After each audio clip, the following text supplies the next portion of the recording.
Every time Stancy Nesby looks in the rearview mirror, she can't help but wonder if she's about to be pulled over. Everybody needs to put themselves in my shoes and know that this could happen to them.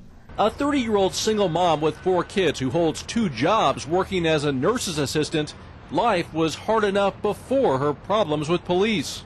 It's made it really hard for me to smile and be the normal person that I felt like I was at first. It started 4 years ago when Stancy was pulled over for speeding in the Bay Area. She admitted going too fast, but couldn't understand why she was being arrested. I ended up going to jail that day. They didn't believe anything I was saying. It turned out Stancy had a warrant for her arrest. The police databases showed she'd been busted for cocaine possession here in San Francisco's seedy Tenderloin district back in 1999, but that she never showed up for court appearances. Stancy had to spend 3 days in jail. The problem, she was innocent.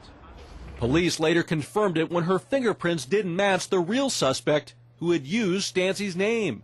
I've had nightmares about this. She says police told her they'd fix the problem, but 2 months later, Stancy was arrested again, this time at her home in Berkeley. Once again, she says when the officers discovered the error, they told her they'd help her clear her name. But 3 months later, Stancy was arrested again in yet another jurisdiction. And it didn't end there. From 2002 to 2004, Stancy was arrested or detained 7 times by 5 police departments. In one instance, hauled off right in front of her children. The kids were crying, and basically they ended up, throwing me on the ground and sticking their knees in my back. Every time, she says authorities promised to fix the problem, but didn't. Maybe it's because I'm not a rich person that they feel like I'm nobody. But I am somebody and I have feelings, and I don't think that they should run people's lives like this. Stancy filed this lawsuit against San Francisco, claiming false imprisonment and emotional distress after failing to remove her arrest warrant from state databases. Her attorney says the case is clear-cut. You think you've seen so many cases that you're jaded to what you're going to see, but this one still hits you at a very kind of visceral level. You just look at it, you say, this is not right. The city says it's not responsible for correcting faulty arrest warrants.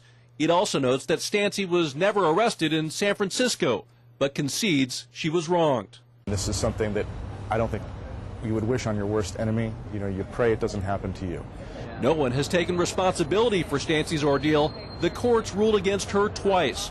Her attorney says he'll appeal to the state Supreme Court if necessary. Bureaucracies don't change because people wake up and want to make them more efficient.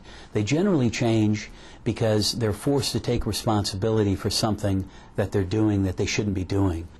I just can't believe that people that are supposed to be helping, people that are supposed to protect and serve, would actually hurt somebody who's innocent.